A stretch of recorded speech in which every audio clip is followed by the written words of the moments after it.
नमस्कार students, welcome to YouTube channel of Central Public Academy. I am Pradeep. Once again, I have brought a video for class 8. This video is related to geography portion, chapter 3. The name of the chapter is natural resource water. जैसा कि मैं पहले भी बता चुका हूँ कि natural resource बहुत सारे हैं, but we are only talking about water. We will cover conservation of water, कि हाउ टू कंजर्व. कंजर्व कहते हैं सेव करने को, बचाने को, सुरक्षित, संरक्षित रखने को. इसमें जो पॉइंट्स कवर किए जाएंगे वो है valuable resource, sustainable use of water, stop wastage of water, stop throwing garbage into water bodies, control of flow of water, adopt rain water harvesting system, adopt modern technique of irrigation, and the last is train the people. Let's begin with conservation of water. कि कैसे conserve करना है. Conserve करना मतलब बचाना, संरक्षित करना, उसका हिफाजत करना, उसको प्रोटेक्ट करना.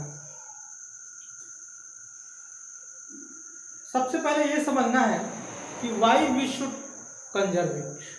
हमको क्यों बचाने की जरूरत है. नहीं बचाएंगे तो क्या होगा, what will happen if we don't care about the conservation of water. तो हम लोग पाते हैं कि valuable resource, we should conserve water because it is a precious resource. एक बहुमूल्य संसाधन है, ये कोई मामूली संसाधन नहीं है. ऐसा नहीं है कि सपोज हमारे पास आयरन नहीं है तो हो सकता है कि आयरन न रहने के कारण बहुत सारे डिफिकल्टीज या इकोनॉमिक जो प्रॉस्पेरिटी देखने को मिलता है वो देखने को नहीं मिलेगा. लेकिन अगर पानी ही नहीं है तो in the absence of water there will be no existence of human और प्लांट स्पीसीज. तो पहले हम लोग ये समझेंगे कि पानी क्या है. एक वैल्यूएबल रिसोर्स है, it's a precious resource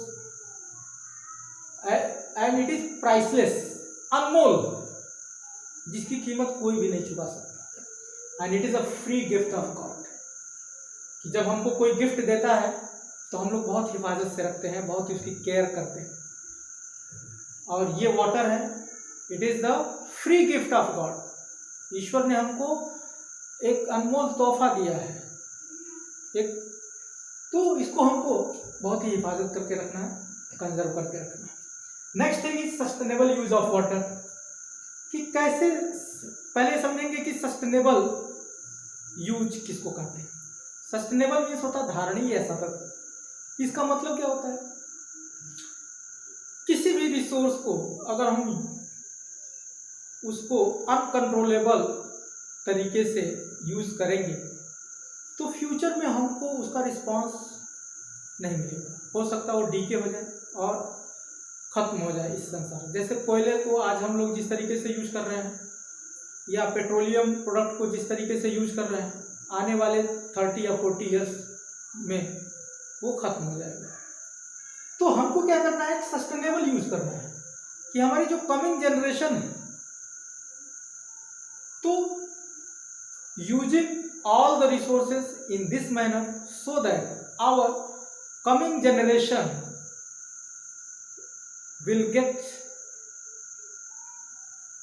the proper use of the resources, ताकि वो भी उस रिसोर्स को प्रॉपरली यूज कर सके, उनके लिए भी बचा रहे.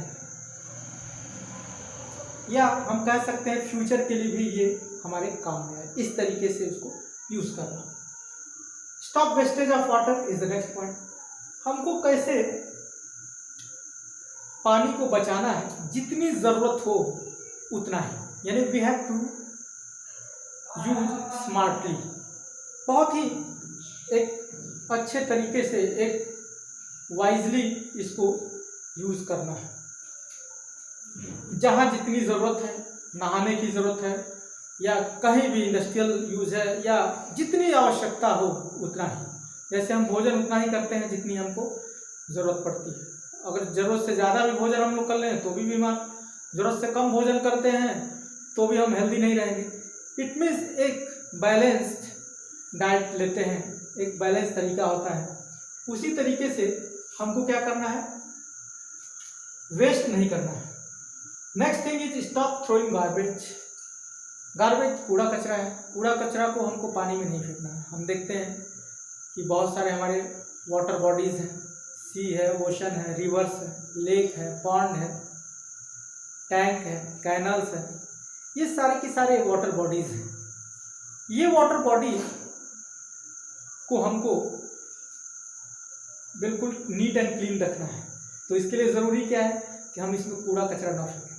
हम लोग देखते हैं अक्सर कि पिकनिक मनाने जाते हैं या we go to visit new places and we use water bottle, biscuit, the wrapper of biscuits and other edible wrappers, उसको भी हम लोग जो थी वी थ्रो नॉर्मली, हम लोग बहुत ही आराम से उसको फेंक देते हैं without caring for our rivers and water bodies. हम लोग उसका ध्यान नहीं रखते। तो we should stop throwing wastage in the water bodies. ऐसे ही इंडस्ट्रीज के जो कूड़ा कचरा है, जो वेस्ट मटेरियल है, that is also release in water bodies, ये गलत है। एक प्रॉपर उसको वेस्ट मैनेजमेंट के थ्रू उसको डंप करना चाहिए, उसका एक रिसाइकलिंग प्रोसेस के थ्रू उसको ख़त्म करना चाहिए।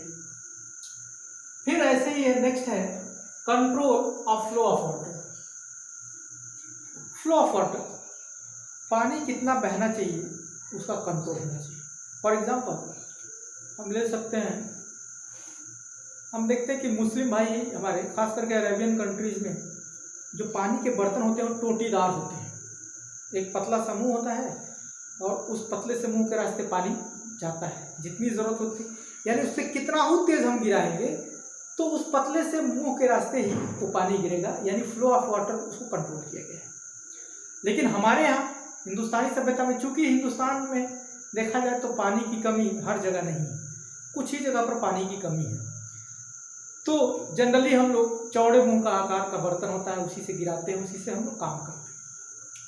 तो इससे क्या होता है, जितनी ज़रूरत होती है उससे ज़्यादा ही होता है। लेकिन अब हमको स्मार्ट एक तरीका अपनाना है कि कैसे फ्लो ऑफ वाटर को उसको कंट्रोल किया जाए ताकि ज़रूरत भर का ही पानी इस्तेमाल हो सके। Next thing is adopt rain water harvesting system. What is rain water harvesting system? It's a new concept to conserve water. जैसे रूफ टॉप है, हमारे छत पर है, छतों पर पानी इकट्ठा होता है, वर्षा का पानी, वो वर्षा का पानी छत पर से गिर करके सड़क से होते हुए नदी नाले में बह करके और फिर वो समुद्र में चला जाता है। ऐसे ही कहने का मतलब जो रेन वाटर का हमने हार्वेस्ट नहीं किया, हार्वेस्ट करने यानी उसको बचा करके नहीं रख पाए। अगर वही पानी हम बचा के रखते हैं तो हमारे डेली यूजेस के लिए वो काम में आते हैं। हमको कार वॉशिंग करना है, हमको घर में टॉयलेट्स में यूज करना है, कुछ और हमको सफाई करना है, तो ये सब चीज़ें पानी हम लोग इससे इस्तेमाल कर सकते हैं।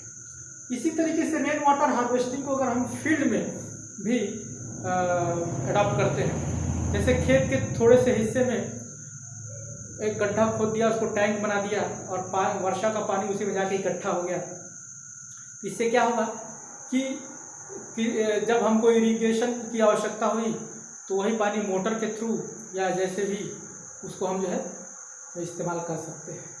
तो ये रेन वाटर हार्वेस्टिंग हो जाए, पानी को स्टोर करना और वर्षा के पानी को स्टोर करना और उसको आगे चल करके फ्यूचर में उसको यूज़ कर लेना।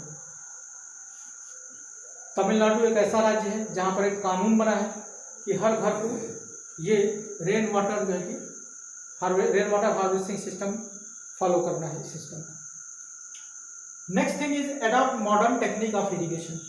हम देखते हैं कि जो हमारे यहाँ कन्वेंशनल मेथड ऑफ इरिगेशन है, ट्यूबवेल ऑन कर दिया और नाली के थ्रू चला जाता है वो पानी खेत में। पानी की आवश्यकता कम है लेकिन नाली के माध्यम से कहीं इधर उधर बह गया, या फसल को जितनी ज़रूरत है उससे ज़्यादा मिल गया, तो इससे क्या होता है, वेस्टेज ऑफ वाटर। आजकल स्प्रिंकलर सिस्टम है या फिर ड्रिप इरिगेशन मेथड है, यानी पानी जहाँ ज़रूरत है वहीं पर ड्रिप होगा, यानी बूंद बूंद करके टपकेगा। इससे पानी जो है जितना ज़रूरत है उतना ही हमको यूज होगा। So it's a very good idea to conserve water. Last but not least, train the people.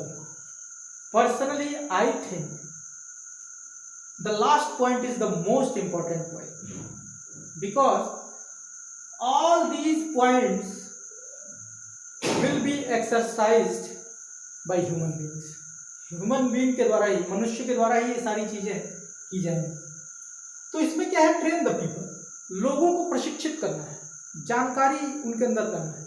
We have to spread the awareness among the people towards the conservation of water,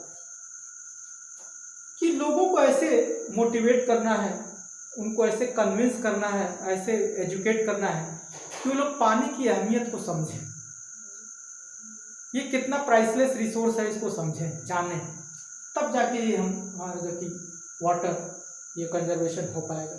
so I hope this video is very useful for you. Thank you for watching.